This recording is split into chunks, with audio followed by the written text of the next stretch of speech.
அனைவருக்கும் வணக்கம். திருமாவளவனார் எழுதிய இந்த நூலை படித்து இன்புற்றேன். அது பற்றி பேசுவதற்கு கிடைத்த வாய்ப்பை பொன்னை போல் போற்றுகிறேன். இன்று இந்த நூல் வெளியீட்டு விழா நடப்பதால் பெருமக்கள் யாவரும் இதற்கு ஆதரவு வழங்கி தங்கள் பாராட்டையும் பெருமதிப்பையும் அளிக்கும்படி வேண்டுதல் செய்கின்றேன்.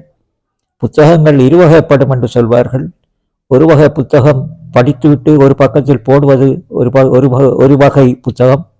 இன்னொரு வகை புத்தகம் காலங்காலமாக வைத்து தேவைப்படும் போதெல்லாம் அதை பார்த்து அதில் உள்ள கருத்துக்களை எல்லாம் உள்வாங்குவது இன்னொரு வகை புத்தகம். இந்த புத்தகம் இன்று இவர் யாத்துள்ள புத்தகம் இந்த இரண்டாம் வகை புத்தகமாகும்.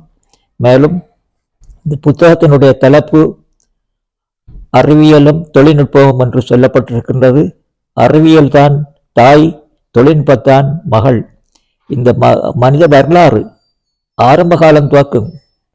அதாவது அவன் வேட்டையாடி விலங்குகளை வேட்டையாடி மண்ணிலே தோண்டி எடுத்த கிழங்குகளை சாப்பிட்டு அப்படியான வாழ்க்கை நடந்த காலத்தில் கூட அறிவியல் தான் அவனை முன்னேற்றி இருக்கின்றது. ஒவ்வொரு மனித நாகரிகத்தினுடைய ஒவ்வொரு படிமுறையிலும் அறிவியல் தான் அவனை முன்னோக்கி செலுத்தி இருக்கின்றது. என்று கல்லை கல்லால் தட்டி இன்னொரு கல்லை உருவாக்கி கல்லை தட்டி கல்லால் ஒரு கருவியை உருவாக்கி அதை கத்தியாக்கி அதை ஆயுதமாக்கி அதை போர்க்கருவியாகவும் வீட்டில் சமையலுக்காக இறைச்சியை வெட்டுவதற்காகவும் என்று அவன் பாவிக்க தொடங்கினானோ அன்று அறிவியல் தொடங்கிவிட்டதாக மானிடவியலாளர்கள் குறிப்பிடுகிறார்கள். மேலும் நெருப்பை கண்டு மனிதன் பயந்தான். பின்பு அதே நெருப்பை அவன் தனது கட்டுப்பாட்டில் கொண்டு வந்தான்.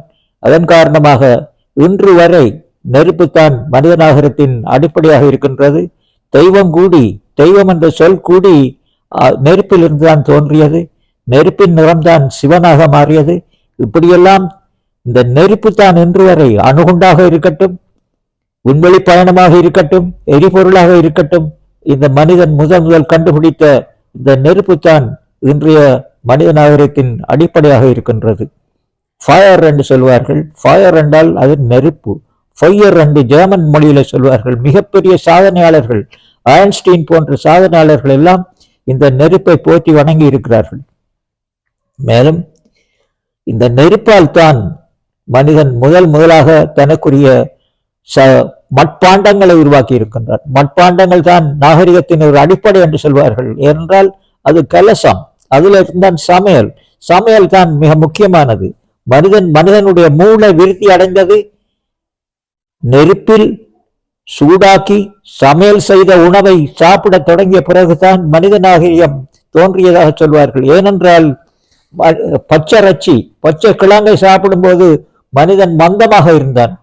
மனித மூளை விரிவு அடைந்ததாகவும் மனிதனுடைய தலை பெரியதாக மாறியதாகவும் மனிதனுடைய நெற்றி முன்னோக்கி வந்ததாகவும் இந்த நெருப்பில் நெருப்பில் சூடாக்கிய நெருப்பில் சமையல் செய்த உணவு சாப்பிட தொடங்கிய பிறகுதான் மனிதனுடைய அறிவியல் அவனுடைய நுட்பமான அறிவு விரிவடைந்தது.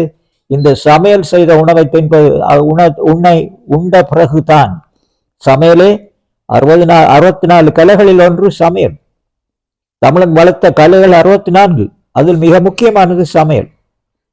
அதுக்கு கூடி அறிவியல் மிக முக்கியமாக விதமான அறிவியல் தேவைப்படுகின்றது. சமையலிலே ஆராய்ச்சி அப்படியெல்லாம் இருக்கின்றது. மேலும் இந்த புத்தகத்தை நீங்கள் படிக்கும்போது இன்னும் எத்தனையோ நுட்பங்களை நீங்கள் படிப்பீர்கள். இதிலே ஸ்ட்ராட்டஜி என்ற ஒரு சொல்ல மாத்திரம் எடுத்து பேசிவிட்டு என்னுடைய உரையை நிறைவு செய்கின்றேன். ஸ்ட்ராட்டஜி என்றாலே அதற்கு பல கருத்துக்கள், பல நுட்பங்கள். ஸ்ட்ராட்டஜியா என்றது ஒரு கிரேக்க சொல்லில் இருந்து தோன்றியது. ஸ்ட்ராட்டஜியோஸ் என்ற கிரேக்க சொல். அந்த கிரேக்கத்திலே அதனுடைய அர்த்தம் என்னவென்றால் போருக்கான தந்திரோபாயங்கள், போருக்கான மூலோபாயங்கள். இவைதான் முதலாக அதுக்குரிய அர்த்தமாக இருந்தது. ஆனால் இன்று ஸ்ட்ராட்டஜி என்பது தொழில்நுட்பம், என்னென்ன தேவை எங்களுக்கு அதற்கான திட்டங்களை வகுத்தல் ஸ்ட்ராட்டஜி என்று சொல்லப்படுகின்றது. எங்களுடைய பொருளாதார முயற்சிகளை நாங்கள் முன்னெடுக்கும் போது அதற்குரியான திட்டங்களை நாங்கள் வகுக்கும் போது அது ஸ்ட்ராட்டஜியாக இடம்பெறுகின்றது. மேலும் ஒரு நாட்டின் அமைவிடம்தான் அதன் தலைவிதியை நிர்ணயிக்கின்றது என்று சொல்வார்கள்.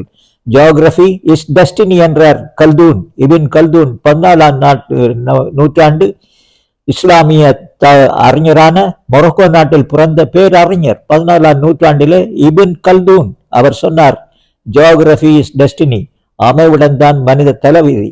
எங்கள் நாடு இன்றைக்கு மைய பொருளாக இருக்கின்றது. மேற்கு கிழக்கு கடற்பாதையிலே எங்கள் நாடு மையத்திலே இருக்கின்றது. அதனாலே எங்களுடைய ஸ்ட்ராட்டஜி, எங்களுடைய தொழில்நுட்பம், எங்களுடைய அதாவது திட்டமிடல், நாங்கள் மேற்கு நாடுகளோடும் சேராமல் கிழக்கு நாடுகளோடும் சேராமல் எங்களுடைய வர்த்தக உறவுகளை இருபக்கவும் சமமாக வைத்திருக்கின்ற அந்த சமநிலைதான் எங்களுடைய நாட்டினுடைய பலம் என்பதை இந்த இடத்தில் சுட்டிக்காட்ட விரும்புகின்றேன். மேலும் தொழில்நுட்பம் மாத்திரமல்ல, ஒளிவுவார கொள்கை. என்னுடைய நண்பர் அவராவது பிலஹரி கௌசிகன் சிங்கப்பூர்ல இருந்து அவர் ஒரு பேச்சு பேசினார். அமெரிக்காவில் அண்மையில் அமெரிக்கா சென்ற போது ஒரு பேச்சு பேசினார். கிழக்கு நாடுகள், அதாவது தென்கிழக்காசிய நாடுகள், தெற்காசிய நாடுகள் வல்லரசுகளோடு ஒருவரோடும் இணையாமல் நடுநிலை வகித்து எங்களுடைய வர்த்தகத்தை மாத்திரம் பெருக்கிக் கொள்ள வேண்டும், அதுதான் எங்களுடைய குறிக்கோளாக அமைய வேண்டும் என்ற துணிப்பொருளில் அவர் பேசினார். அது மிக முக்கியமான ஒரு கருத்து. ஆனால் அதே சமயம் அவர் சிங்கப்பூருடைய கொள்கை வகுப்பு பெரியவராக இருக்கின்றார். கொள்கை வகுப்பு குழுவில முக்கிய பங்கு வகிக்கின்றார். அதே சமயம் அவர், நான் நினைக்கிறேன், சிங்கப்பூரினுடைய ஐநா நிரந்தர பிரதிநிதியாகவும் அவர் இடம்பெற்றிருக்கின்றார். மேலும் அவர் ஒரு தப்பு விடுகின்றார். அவர் அணிசேரா நாடுகளை பற்றி பேசும்போது அவருடைய நாடே அணி சேர்ந்த நாடுதானே என்பதை அவர் வசதியாக மறந்து விட்டார் என்பது என்னுடைய மிகவும் பெரிய ஒரு கவலை. என்றாலும் பரவாயில்லை, எங்கள் நாடு மிகச் சிறந்த ஒரு மொடரேட் இஸ்லாமிக் ஸ்டேட் என்று சொல்வார்கள், அதாவது மிதமான இஸ்லாமியத்தை கடைபிடிக்கும் ஒரு நாடு என்பதில் நாங்கள் மிகவும் பெருமைப்பட வேண்டும். அமைதி நிலவன் நாடு. எங்கள் வர்த்தகத்தில் மிகவும் முன்னேற்றம், பொருளாதார ரீதியாக ஏற்றுமதி இறக்குமதியில் மிகச் சிறந்த பங்களிப்பு செய்கின்ற எங்கள் நாடு.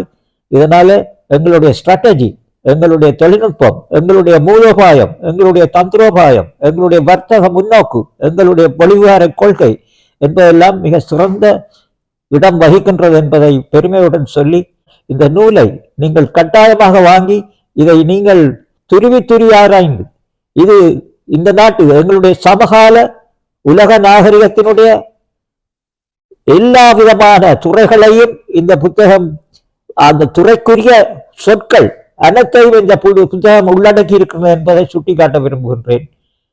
காலம் கடந்து கொண்டு போகும்போது புதிய சொற்கள் உருவாகும், அதை பற்றி கவலைப்படக்கூடாது. இது வரலாற்று சான்றாக அமைகின்றது. 21ஆம் நூற்றாண்டுக்கல்ல, 22ஆம் நூற்றாண்டு வரை இந்த புத்தகத்தினுடைய திறமை, புத்தகத்தினுடைய பெறுமதி நீடித்திருக்கும் என்பது என்னுடைய கணிப்பு. இதற்காக இதை எழுதிய திருமாவளவன் அவர்களை நான் பலமுறை வாழ்த்துகின்றேன். நன்றி, வணக்கம்.